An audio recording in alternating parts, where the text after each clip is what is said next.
बिस्मिल्लाहिर्रहमानिर्रहीम अस्सलामुअलैकुम मौजूद नाज़रीन, मैं हूँ आपका होस्ट खालिद बिलाल। तुसन फेसबुक ते यूट्यूब चैनल जदीद सोलर सिस्टम।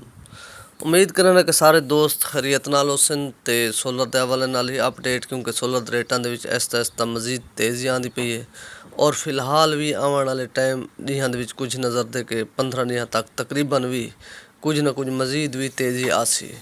तो फिलहाल जी सूरत हाल इस टाइम लगती पई है कि 50 के लगभग रेट तकरीबन वहीं के रुको सन, कशे उत्ते थी वन एंड टाइप दे या कुछ 50 तक रह वन। तो तकरीबन पोजीशन इवें है कि क्योंकि इस टाइम मांग की वजह तो ना रेट अप थी पैन, कुछ चाइना भी या पिछा कुछ ज़्यादा इतनी अपडेट कोई नहीं कि जो रेट पिछा तेज़ी नाल वधदे पे होन। तो सिर्फ इतने सारे को जिस वे भी डिमांड वधदी तो ऑटोमैटिक रेट जे पैनल दे अप थी वनन। तो मसला फिलहाल यो आंदा पे क्योंकि डिमांड दा पे गर्मियों की वजह तो पैनल ज़्यादा जो सेल थी पे। तो उम्मीद है कि बहुत जल्द हालात मामूल के मुताबिक आ वैसन। तो मज़ीद भी इस टाइम जी सारी लगी थी अज की पोजीशन रह गई, जब मार्केटा रह गई जितनी सबको इन्फॉर्मेशन मिली थोड़ी थी शेयर करने हैं। तो सब तो पहले लॉन्जी हाइमो 6, तो उनकी इस टाइम सारे लगी थी अज की जी पोजीशन है पई 44 रुपए पर वार्ड। और जेड़ा पी टाइप का माल है पिया हाइमो 5 का 555 वाट का लॉन्जी का, तो वो इस टाइम 42 साढ़े 42 रुपए पर वाट। और इनके तो इलावा बाकी है लॉन्जी हाइमो 7 एन टाइप 565 और 70 वाट। तो उनकी इस टाइम मार्केट की जी पोजीशन है पई 48 रुपए पर वाट। और इनके तो इलावा बाकी है जिनको एन टाइप 580 85 90। तो उनकी इस टाइम मार्केट की जी पोजीशन है पई सारी लइए दी सिंगल गिलास की 46 रुपए और डबल गिलास की 47 रुपए।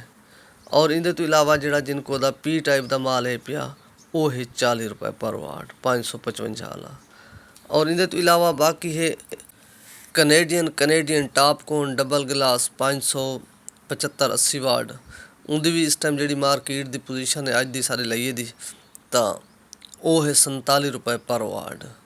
और इनके तो इलावा उनका जरा पी टाइप का माल है 555 वाट, उनकी इस टाइम पोजीशन है 40 रुपए पर वाट।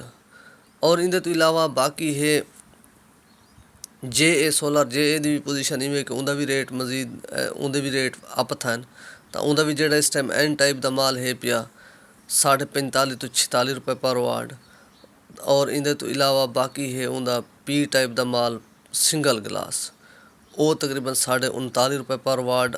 और उनका जरा डबल गिलास है पी टाइप का 550 55, तो वो है 41 रुपए पर वाट।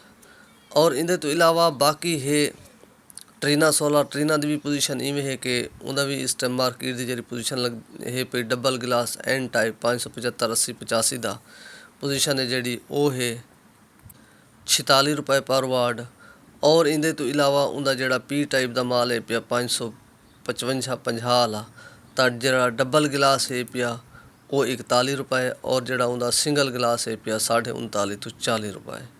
और इनके तो इलावा बाकी भाई सारे पुछते पैन के एस्टो एनर्जी की प्लेट, एस्टो एनर्जी का माल है जरा वो भी अच्छा माल है पिया मार्केट के पहले आए, लेकिन हुण बहुत ज़्यादा जरा उनके कम थी पे कि 2 नंबर ही बहुत आती पी है, क्योंकि बी ग्रेड के अक्सर पैन वाले पे जोड़े लोग जोड़े ना उन्होंने पैक करके विचेंदे खड़े ए ग्रेड का करके।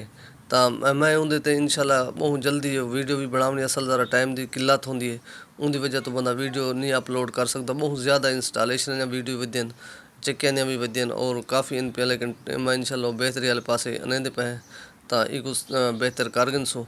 तो वो भी अच्छा माल है पे अगर रीजनल मिल वजे तो बाकी भी कंपनियां दे आंदे पे, लेकिन इस टाइम जी टॉप तो कंपनी वहदी पई है वो है पई लॉन्जी हाइमो 7। उनकी एफिशिएंसी जी सब तो अच्छी है। और उनके तो इलावा है जिनको कनेडियन, इन्हों की यानी कि एफिशिएंसी सारे पैनल जितने भी आते पे उन्होंने तो अच्छी एफिशिएंसी है, जितनी अच्छी एफिशिएंसी हो उतना रिजल्ट भी अच्छा आते।